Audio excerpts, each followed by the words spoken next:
Jasmine Morris texted one of her friends to say she was meeting with her ex-boyfriend for one final conversation. That turned into a gruesome murder, and we want to warn you, some of these details are extremely graphic. State the victim was found in a kneeling position hours later with her head down in a pool of blood and her hands bound with rope as she was suffering from trauma to the neck. Some sort of argument took place, and the victim, Jasmine, was stabbed to death.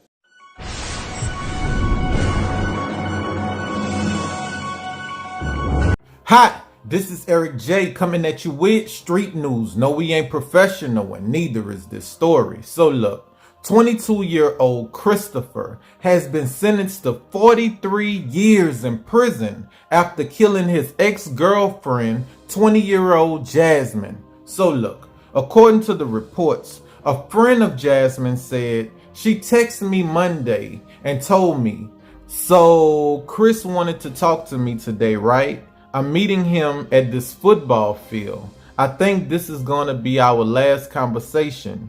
He told me he was leaving. He might be going to California or Hawaii. I'ma find out when he get here. But ain't that good news?" The friend told police that Jasmine was trying to avoid Christopher and had started dating someone else. She said Christopher was obsessed with her. Police said when they found Jasmine's body, she was on the bleachers in a kneeling position with her face down in a pool of blood. Her hands were bound with rope. She was suffering from stab wounds to her neck. 2 days after her death, Christopher posted on Facebook, "Please, let this be a lie or a mistake. We were supposed to watch the movies you wanted to see Saturday. R.I.P. I love you." Later that night, he posted again and said, "I am in complete and utter shock and disbelief. I really cannot believe she's gone. My best friend, ex-lover, my calm, my happiness, my therapist, my motivator, just gone. She was too young and it was not her time. Rest easy, baby girl. I will always love you and have you in my heart." An autopsy of Jasmine showed multiple stab wounds, skull fractures, and signs of strangulation. DNA evidence collected at the scene and from Christopher tied him to the crime. Tonight, police have a man in custody they say stabbed his ex-girlfriend and left her to die on a set of bleachers. WJZ is live at City Police Headquarters. Rick Ritter has the chilling documents and speaks with the victim's family. Rick? Mary, charging documents show that Jasmine Morris texted one of her friends to say she was meeting with her ex-boyfriend for one final conversation. That turned into a gruesome murder, and we want to warn you, some of these details are extremely graphic. That's it, man.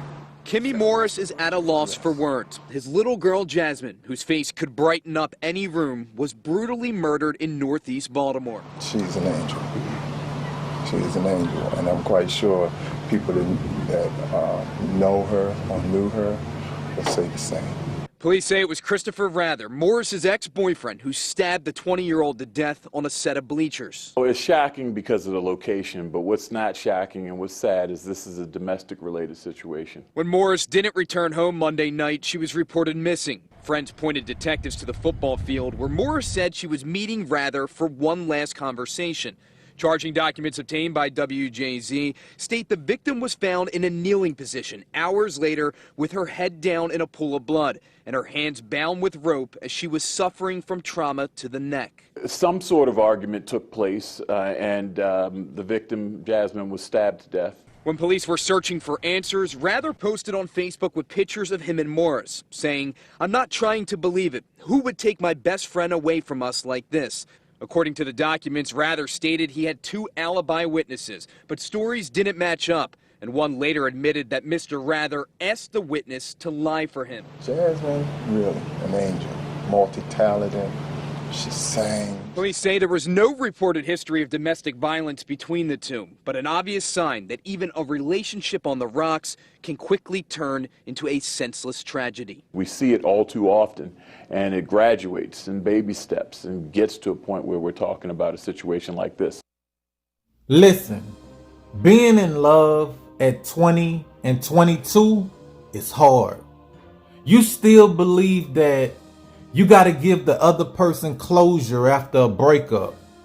Once you get in your mid 30s and 40s, ain't no closure. Look, I don't want to be in this relationship no more. It ain't working out. Listen, the older you get, the more you realize that life is short. And you ain't got time to be a 24-hour therapist. You ain't got time for that. If you always uplifting the person that you with, who gonna uplift you? Let me tell you something.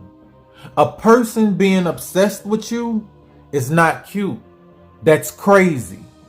And normally it ends up with that person hurting you or hurting themselves.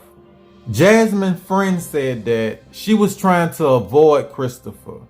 She had a new boyfriend. Clearly that statement wasn't true.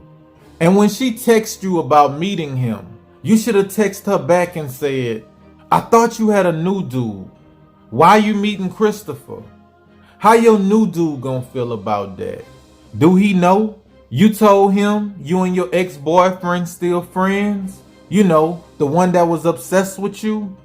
Listen, Christopher was more than obsessed. Christopher was crazy. Jasmine didn't need to meet with him one more time. The same way she texted her friend, she could have texted him. Oh, you moving to California? You moving to Hawaii? Oh, okay. Good luck. Then he wrote on Facebook, she was my therapist. She was my motivation. That's a lie. Because people listen to their therapist. And I'm sure she begged you not to kill her. I'm sure she tried to motivate you to stop. And you wrote on Facebook, rest in peace, baby girl. Man, you killed her. You acting like she died from natural causes. Listen, y'all. When a person show you who they are, believe them. If you broke up with a person because they crazy, don't go meet them nowhere. Especially if you alone. And if you absolutely have to meet them after breaking up with them, meet them in Walmart parking lot.